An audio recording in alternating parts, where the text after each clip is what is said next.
बिस्मिल्लाहिर्रहमानिर्रहीम। अस्सलाम वालेकुम मेरे प्यारे दोस्तों, आज फिर नई वीडियो के साथ आपके सामने हाजिर हैं अपने चैनल अनमोल मोती 99 के साथ। 75 मंजिला बिल्डिंग तो आप सब ने सुनी होगी, मगर 75 मंजिला ज़िंदगी आप लोगों ने नहीं सुनी होगी। लेकिन ये हमारी ज़िंदगी की एक हकीकत है जिससे हम सब आंखें बंद किए बैठे हैं। इसके बारे में आपको कुछ मुख्तसर सा बताते हैं। इस वीडियो को लास्ट तक देखिएगा। अगर आप इस चैनल पर नए हैं तो इसको लाइक करें, कमेंट करें और सब्सक्राइब करें। 3 नौजवान मुल्क से बाहर सफ़र के लिए जाते हैं। उनको रिहाइश के लिए 75 मंजिला इमारत में 75वीं मंजिल पे एक कमरा मिलता है। इमारत के इंतज़ामिया उनको इस बात से आगाह कर देते हैं कि इस इमारत की लिफ्ट रात 10 बजे बंद हो जाती है, लिहाजा आप 10 बजे से पहले इमारत के अंदर आ जाएं, वरना अगर लिफ्ट बंद हो गई तो लिफ्ट को आप किसी सूरत नहीं खुलवा सकते। लिहाजा आप लोग कोशिश करिएगा कि रात 10 बजे से पहले आप इमारत में आ जाएं। पहले दिन तीनों दोस्त सैरो तफरी के लिए निकले और घूमते घूमते शाम हो गई, मगर वो रात 10 बजे से पहले वापस आ गए। इसी तरह दूसरा दिन हुआ। दूसरे दिन जब वो निकले तो वो सैरो तफरी में इतने मशगूल हो गए कि उन्हें वक्त का अंदाज़ा नहीं हुआ और रात 10 से ज़्यादा हो गए। अब जब वो इमारत के पास आए तो लिफ्ट के दरवाज़े बंद हो चुके थे। अब वो तीनों बहुत परेशान थे क्योंकि उनका कमरा 75वीं मंजिल पे था। अब वो सोचने लगे कि ऊपर जाने का सीढ़ियों के अलावा कोई और दूसरा रास्ता तो नहीं है, लिहाजा हमें सीढ़ियों से ही ऊपर जाना पड़ेगा।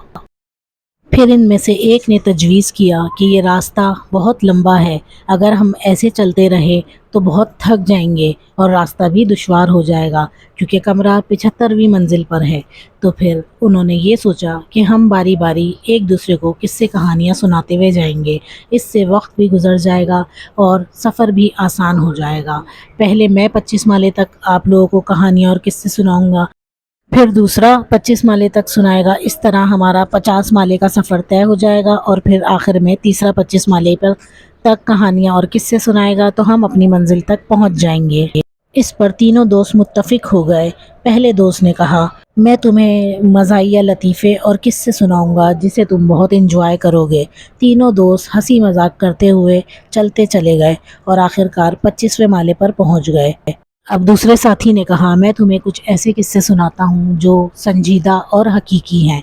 संजीदा और हकीकी किस्से सुनते सुनते हम 50वें माले तक पहुँच गए। जब 50वें माले पर तक पहुँचे तो तीसरे दोस्त ने कहा, अब मैं तुम्हें कुछ दुख भरे और गमगीन किस्से सुनाता हूँ, जिस पर तीनों राज़ी हो गए। दुख भरे और गमगीन किस्से सुनते सुनते आखिरकार हम अपनी मंजिल तक पहुँच गए। थक हार के जब हम कमरे के दरवाजे तक पहुँचे तो तीसरा आदमी बोला, मेरी ज़िंदगी का सबसे गमगीन किस्सा ये है कि ऊपर चढ़ते वक्त हम कमरे की चाबी इस्तकबालिया पर ही भूल आए थे। ये सुनते ही सब पर रश्क तारी हो गया। अगर देखा जाए तो हम भी अपनी ज़िंदगी के 25 साल खेल कूद, हंसी मजाक और लहू लब में गुजार देते हैं।